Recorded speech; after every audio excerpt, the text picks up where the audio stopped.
Rachael Ray double R doing some double N's. Boop. What? Food that you can make so quick it will free you up for more free time in your life. Over the top, crushing it. Oh my God, it smells fantastic. Boom! Nailed it! John is obsessed with Korean fried chicken. It's sweet and spicy at the same time. He loves it. He eats too much of it. He has a little bit of high blood pressure. So I warn him about it, but he doesn't give a shit. He just wants that fried chicken. Today, we're going to make a home version of spicy Korean fried chicken, and we're going to serve it, wow, over the top, crushing it. We're going to pair the Korean fried chicken with some pickles made of Persian cucumber or little seedless cucumbers and daikon.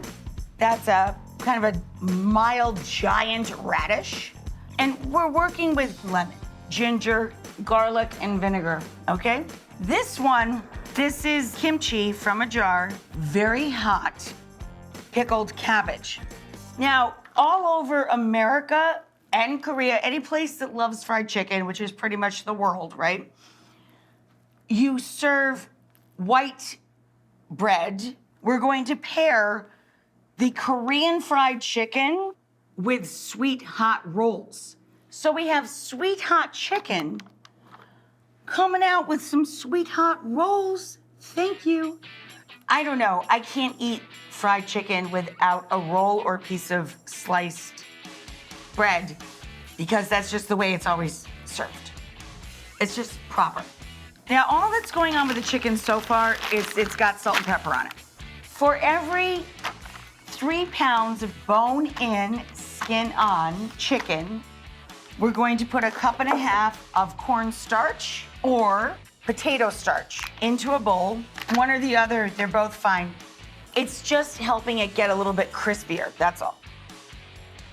These guys, after you cut them or bring them home from the butcher, pat them completely dry. Once we get them into a bag, you can use a bowl. I mean, I can't see you, whatever. I just use a bag, it's easier. For every pound, we add about a fat tablespoon of rice wine vinegar. So for 3 pounds, you would add about a 1/4 cup by the time I'm done, because I don't really measure. 1, 2, 3. That's how I measure tablespoons of stuff when I'm pouring it, okay? Then we're going to add ginger and garlic. When you peel ginger, first of all, when you buy ginger, you're gonna buy way too much. You're gonna buy what they call fingers of ginger, but it's more like an arm. You're gonna end up with a huge chunk of ginger that you'll never use all of for one recipe. When we peel ginger, don't take out your vegetable peeler. Don't take out a paring knife. Use a teaspoon. It goes around all the little nubbies, and it's not gonna hurt you. It's a teaspoon. Then you're going to take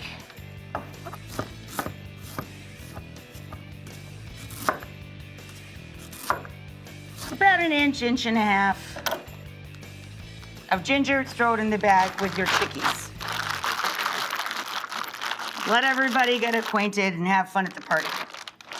Now, when we're done with extra ginger, the cool thing to do is to peel it with your teaspoon and then throw the whole peeled root into the freezer. Why do we want to do that? Frozen ginger grates beautifully, and you don't have to bother peeling it ever again. Like, you have enough for so many meals, it'll last you a year. You just put the peeled nubbers into the freezer and you grate them into the next dish. Easy. Now we're going to add garlic. Every time you buy produce, garlic, onions, carrots, whatever, put it away as clean as possible and ready to use. I constantly have peeled everything in my fridge and fresh herbs every week in my fridge. For this, I would normally put in 4 cloves of crushed garlic for 3 pounds. I'm gonna put in 6. What do we mean by crushed garlic? Well, it's already been peeled and put away. What do you mean by crushed? That's what I mean by crushed.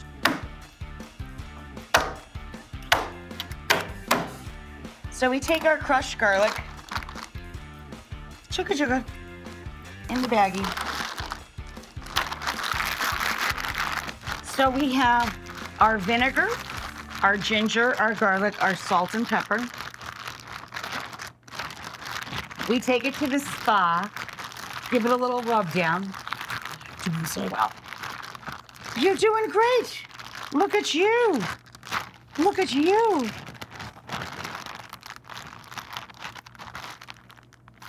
Get a little air out, seal it up, and this has to hang out for an hour, 1 hour.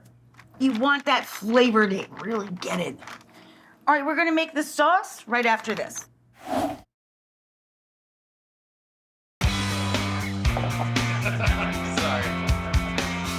Well, Bella is here. Someone should get some shots of her. Oh, yeah, of course. Just don't ask questions, it's fine. Extremely exciting Korean fried chicken. We're gonna go for it now. Now we have a large amount of innocuous oil. So oil you can see through, oil with a high cooking temperature.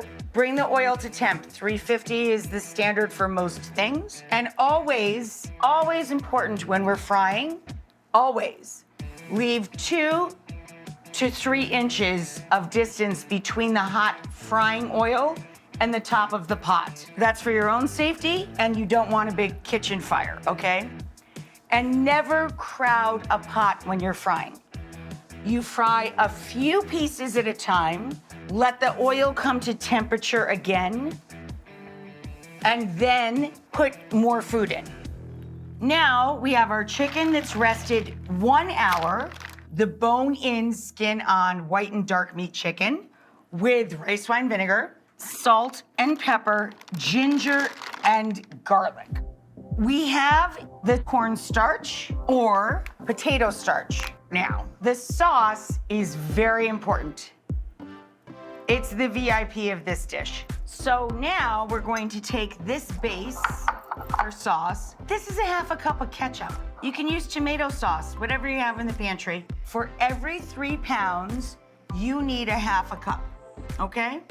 Then we're going to go with about 1/3 of a cup, a little bit less, of gochujang. Gochujang is a very sweet and very spicy fermented chili paste. I get it around the corner. You can get it online. You can get it at any grocery store.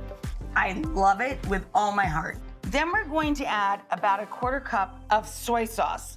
Light soy sauce does not mean light in flavor or light in salt. It's very fluid. It's not thick. It's actually a little bit stronger in salt. Dark soy sauce is a little bit sweeter. For 3 pounds, I would use about 1/4 cup. But light soy sauce is imperative to so many dishes. And what I tell people all the time about soy sauce, all of these Asian food products, once you build a pantry, you can use it over and over and over and over again. If you're trying to become a home cook or more of a home cook, a pantry is imperative for you. And you should build your pantry about what you love most first. But don't be negligent.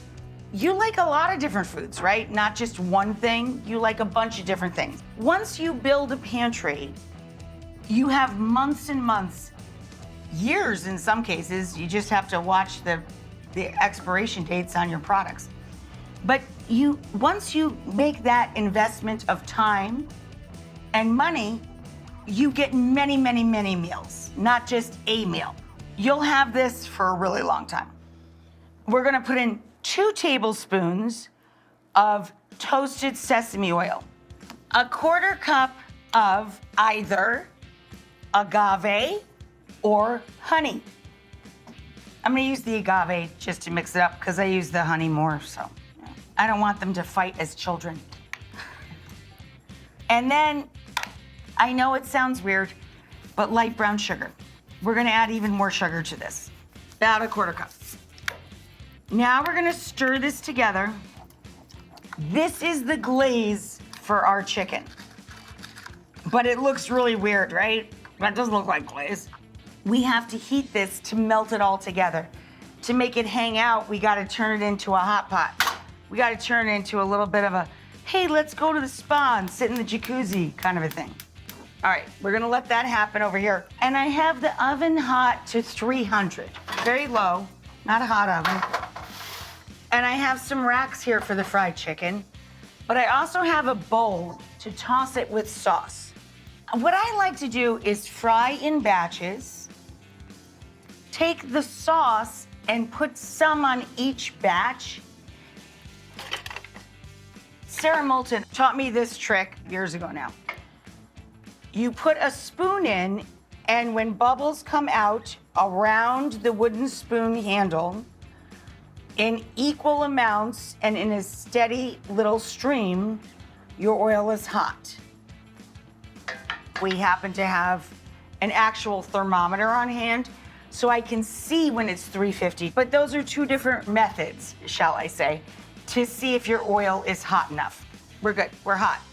Now we're going to take off your fingers, Rory.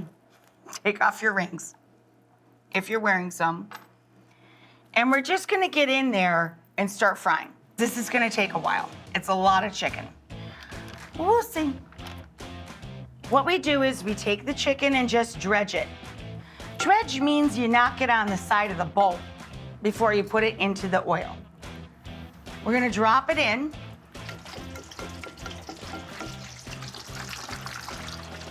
I think I'm gonna do just 4 at a time. See you in a bit.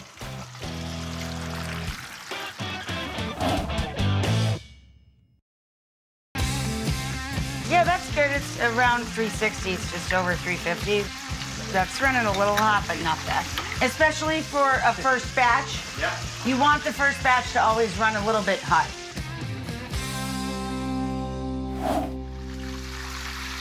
Okay, guys, so I think our first batch of crispy chicken is done.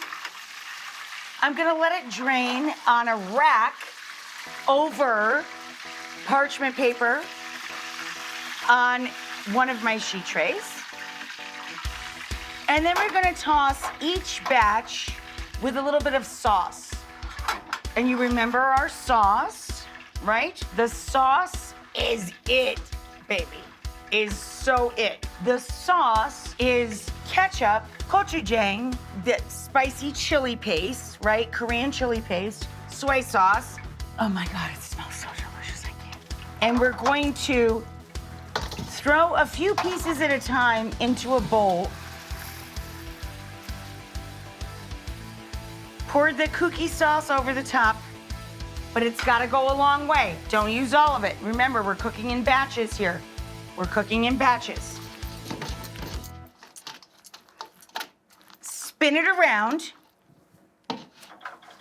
Oh, like magic, we have another tray. And the oven is warm. So I will keep the pieces that we've already coated in the oven and get ready for the next batch. We're gonna move along, frying up some chicken.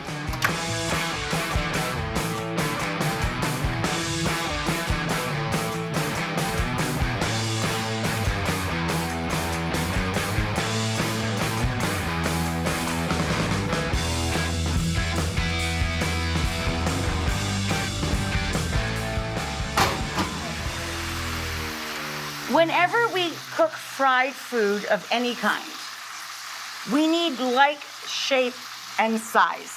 This is just like when we boil potatoes. If you cut them very small, they will cook quicker. If you cut them very large, they will cook slower. Same thing with chicken. When you cook in any material, boiling water, hot fat, whatever. But it's especially important when you're frying. but they also need to be cooked in small batches. You can't take all of the temperature out of the oil at one time. It's not gonna cook properly.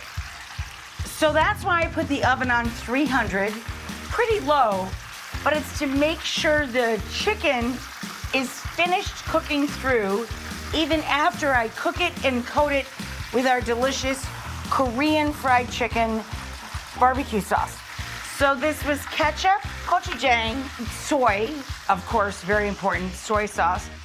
All of these delicious, strong ingredients. What is it really? Agrodolce is what we would call it in Italian. It's hot and sweet, sweet and sour. But we also have all these beautiful pickled vegetables. Pickled vegetables are great because they're filled with probiotics. Kimchi, daikon, as we discussed before, daikon, the big giant radish, cucumbers. All of this stuff is going to really combine so beautifully with the rich, spicy, sweet flavor of the chicken. You're gonna feel great after you eat this meal, honestly. It's not gonna feel like, oh, that was too much, too heavy.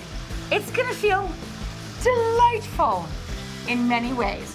And that's the point of all of this. Bring people together, make the food fun, discover something new. Okay, we'll be right back.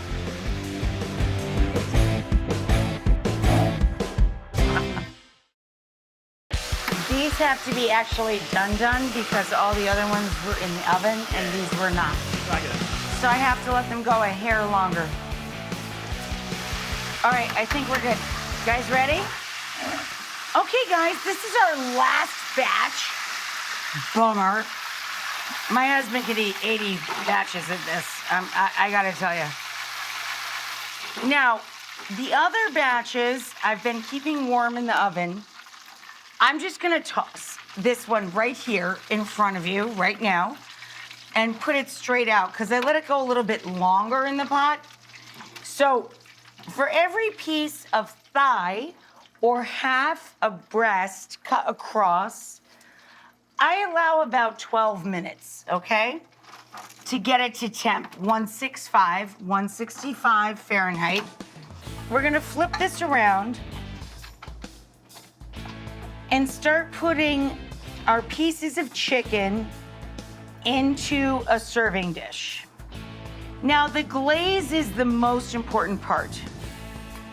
The gochujang, the ketchup, the sweetness, the spiciness of everything, the soy sauce, all of those things coming together for us and making it look like this. I mean, how sexy is that, please? It's ridiculous. It is. It's truly stupid in a good way. Wow.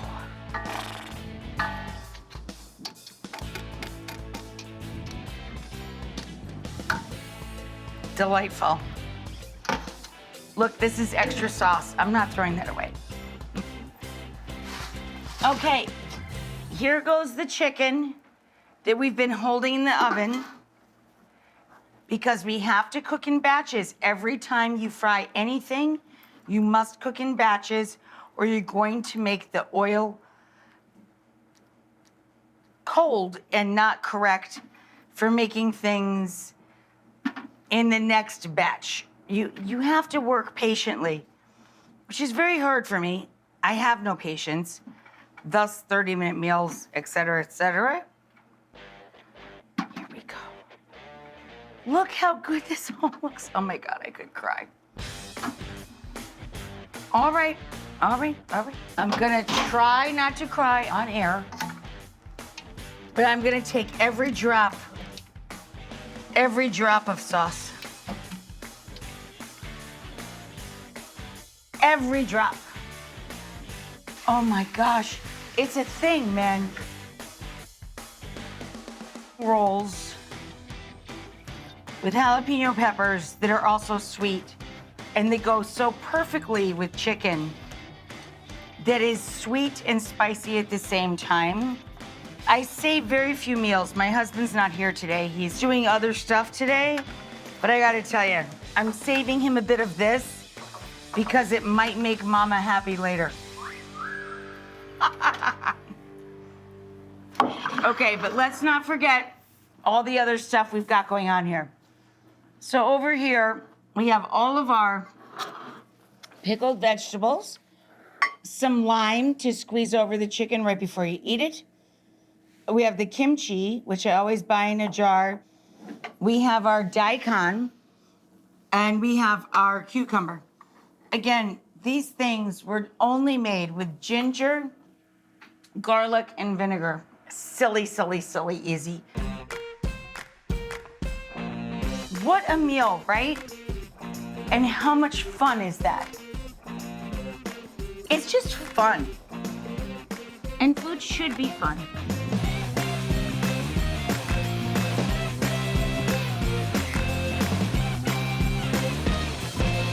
And there you go, enjoy. Guys, come eat. Well, that just happened.